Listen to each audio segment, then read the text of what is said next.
యేసుక్రీస్తు శ్రేష్టమైన ఉన్నతమైన నామంలో అందరికీ వందనాలండి.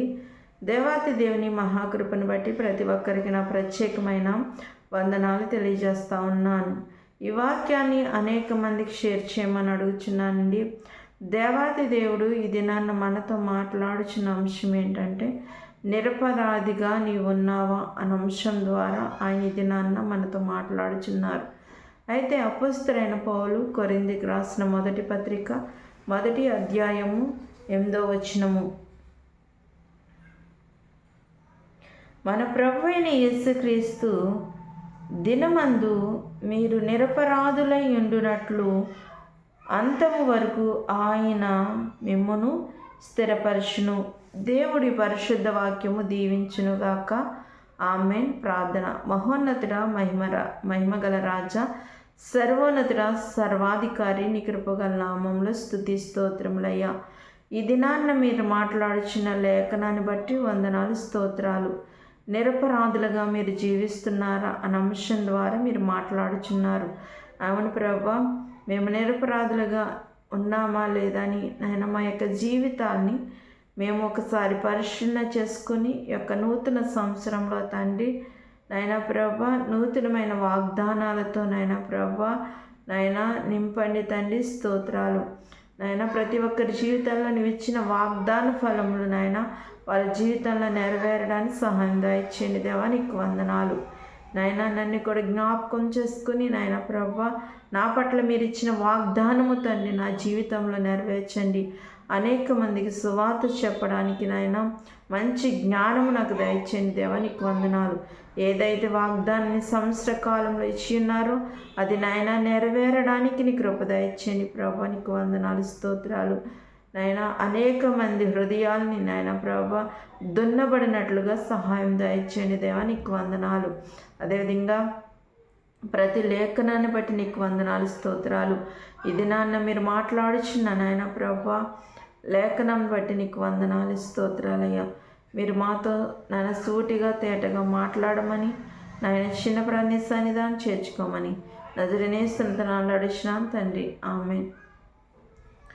మరి దేవాది దేవుడి దినాన్న మనతో ఏం మాట్లాడుచున్నారండి? నిరపరాధులుగా మీరున్నారా అని ఆయన ప్రశ్నిస్తూ ఉన్నారు. మరి యేసుక్రీస్తు ప్రభు నందు మనం ఎలా ఉండాలంటే నిరపరాధులుగా ఉండాలంటండి. అసలే నిరపరాధులు అంటే ఏంటి? ఏ నేరము చేయని వారు, ఏ తప్పిదము చేయని వారు, పాపం లేనివారు. ఏదైనా నేరం చేసిన వారిని ఏమని ఎంచుతారండి? మరి నేరస్తులని అంటారు. అంటే నేరం చేసిన వ్యక్తిని ఏమంటారు? నేరస్తులని అంటారు.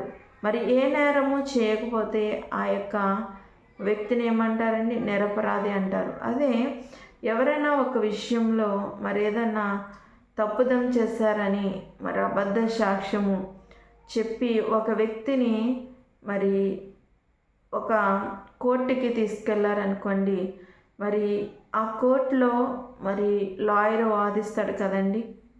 మరి మంచివారైతే న్యాయాన్ని గెలిపించడానికి ప్రయత్నిస్తారు.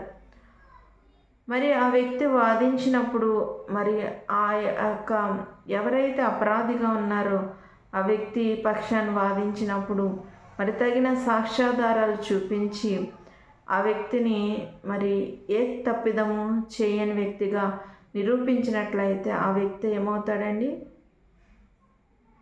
నిరపరాధి అవుతాడు. అంటే నేరం చేయని వ్యక్తి అవుతారు. అలానే యేసుక్రీస్తు ప్రభువారు కూడా మరి అంతము వరకు మనము మరి నిరపరాధులుగా మరి ఉండాలని ఆయన ఏం చేస్తున్నాడంటండి? మనల్ని స్థిరపరచుచున్నాడంట. అంటే మన యొక్క పాపం నుంచి, మన యొక్క మరి మురికి జీవితాల నుంచి మనల్ని దేవుడు ఏం చేస్తున్నాడండి? విడిపించి మనల్ని స్థిరపరచుచున్నాడు. మరి అలాంటి జీవితాన్ని మనము కలిగి ఉన్నామా? ఒకసారి ఆలోచించండి. ఎంతకాలము జీవించిన జీవితము ఒక ఎత్తు అయితే ఇక నుంచి జీవించే జీవితము ఒక ఎత్తు. కాబట్టి మరి యొక్క నూతన సంవత్సరంలో మన జీవితము మరి ఏ విధంగా ఉన్నది అనేది మనము ఆలోచించవలసిన వారమై ఉన్నాము. మనము నిరపరాధులుగా ఉండాలని దేవుడు మరి ఇష్టపడుతున్నాడండి. నిరపరాధి యొక్క జీవితాన్ని మనము మరి జీవించాలని దేవుడు ఇష్టపడుతున్నాడు. మరి దేవుడు ఆశపడిన రీతిగా ఏ తప్పిదము చేయకుండా, ఏ నేరము చేయకుండా మరి దేవునికి ఇష్టమైన జీవితాన్ని మనము జీవించేవారు ఉండాలి. మరి నిరపరాధి జీవితాన్ని మనం జీవించేవారు ఉండాలి. అందుకని ఇక్కడ రాయబడి ఉన్నది కదండి, ఏంటంటే మరి మన ప్రభు అయిన యేసుక్రీస్తు దినమందు మీరు నిరపరాధులై ఉండినట్లు అంతము వరకు ఆయన మిమ్మలను స్థిరపరచును. మనం ఎలా ఉండాలండి? నిరపరాధి అంటే తప్పు చేయని వారిగా, నేరము చేయని వ్యక్తులుగా మనం జీవించాలండి. మరి యేసుక్రీస్తు ప్రభు అందరి కోసము మరి అపరాధము చేసిన వ్యక్తిగా, పాపము చేసిన వ్యక్తిగా ఉన్నారు. ఎందుకంటే మరి నీ పాపము నా పాపము ఆయన భరించాలి. అందుకని పరిసయ్యులు, శాస్త్రులు అనేక మంది ఆయన మీద నేరం మోపి ఆయన అవమానపరిచి ఆయన యొక్క సిలువకు అప్పగించినా కానీ ఆయన మౌనంగానే ప్రతి ఒక్క మరి నేరాన్ని చేసిన వ్యక్తిగా మరి ఆయన నిలిచి ఉన్నాడు. అంటే మన పాప భారాన్ని ఆయన మోయడం కోసం, మన శాప భారాన్ని ఆయన మోయడం కోసం ఆయన ఒక నిరపరాధిగా ఉన్నట్లుగా చూస్తూ ఉంటున్నాం. మరి మనం నిరపరాధులుగా ఉండకూడదని మరి అంత్యకాలమందు మనము స్థిరపరచబడి మరి ఆయన యొక్క మరి రాకడి యందు మనం ఎత్తబడేవారు ఉండాలని ఆయన మనల్ని స్థిరపరచుచున్నాడండి. మరి ఇక్కడి నుంచి అయినని ఒక్కసారి ఆలోచించు. నీలో ఏదైనా అపరాధం ఉన్నదేమో, నీలో ఏదన్నా పాపం ఉన్నదేమో, నీలో ఏదన్నా దోషం ఉన్నదేమో, మరి దేవునికి వ్యతిరేకమైన జీవితం నీలో ఉన్నదేమో ఒకసారి ఆలోచించుకుని ఆ యొక్క జీవితాన్ని నువ్వు సరిచేసుకున్నట్లయితే దేవుడు ఎంతగానో సంతోషిస్తాడండి. మరి మీ జీవితాల్లో ఆయన వెలుగులతో నింపుతాడు. మరి నూతనమైన అనుభవంలోనికి ఆయన నడిపిస్తాడు. మరి 2025 సంవత్సరము గతించిపోయింది కదండి. గతించిపోయిన జీవితం మళ్ళీ మనకి తిరిగి రాదు. మరి మిగిలిన జీవితాన్ని మనము ఉపయోగించుకునే వారికి ఉండాలి. సమయం ఉండగానే మనము దాన్ని సద్వినియోగం చేసుకోవాలి. పదే పదే దేవుడు సమయం ఉండగానే సద్వినియోగం చేసుకోండి అనే మరి మాటలు మనకి అనేక పర్యాయం తెలియజేస్తూ ఉన్నారు. ఎందుకంటే మరి భయంకరమైన దినాలు రాబోతున్నాయి, భయంకరమైన పరిస్థితులు కలగబోతున్నాయి. వాటన్నిటిని ఎదుర్కోవాలంటే దేవునిలో మనం స్థిరపడాలండి. ఎప్పుడైతే మనం దేవుళ్ళో స్థిరపడతామో మన జీవితాలు నూతనమైన అనుభవాలతో కట్టుకునే వారికి ఉంటాం. కాబట్టి మన యొక్క జీవితాల్లో నూతనమైన అనుభవాలు కలగాలంటే మనం ఏం చేయాలి? స్థిరపరచబడాలి. దేవుని యొక్క కృపలో మనం స్థిరపరచబడినట్లయితే దేవుడు అనేకమైన ఆశీర్వాదాలు మనకు అనుగ్రహిస్తాడండి. కాబట్టి ఆయన అనేక విషయాలు మనకు తెలియజేస్తూ ఉన్నారు.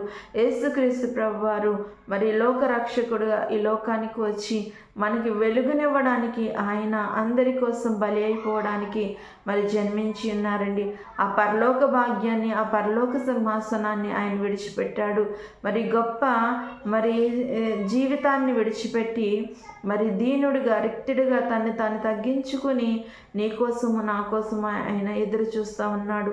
నీలో మార్పు వస్తుందేమో, నాలో మార్పు వస్తుందేమో, ఈరోజు నీవు మారుతావేమో, రేపు మారుతావేమో అని ఆయన ఎదురు చూస్తూ ఉన్నాడండి.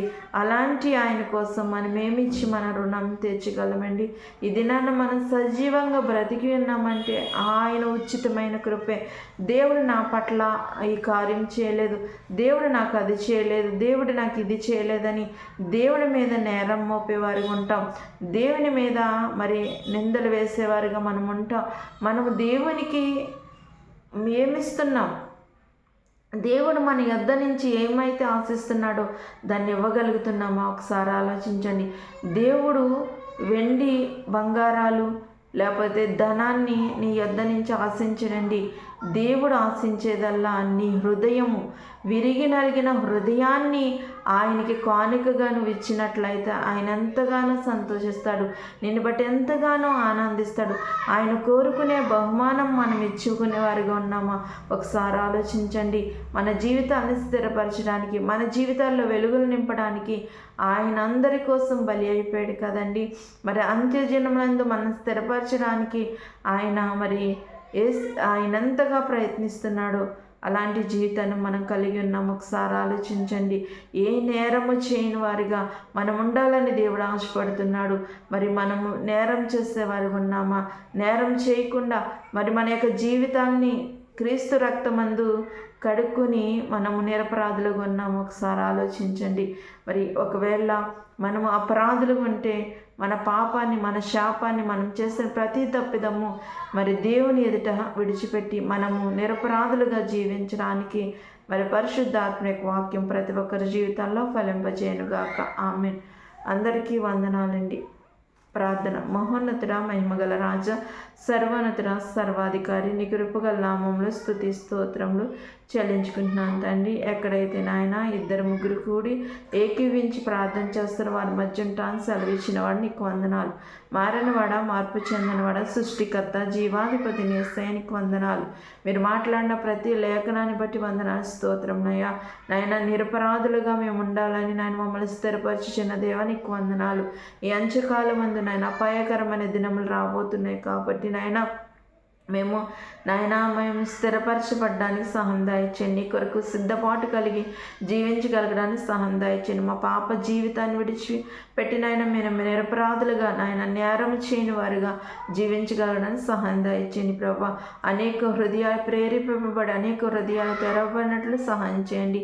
మా యొక్క జీవితంలో తండ్రి నీవు నాయన వెలుగుగా ఉండమని ప్రభా అడుగుచున్నాను తండ్రి. ప్రతి ఒక్కరి జీవితాల్లో నాయన ప్రతి కుటుంబాన్ని దీవించి ఆశీర్వదించి నీ కృపతో నింపమని నజరేయుని యేసు నామములో అడుగుచున్నాను తండ్రి.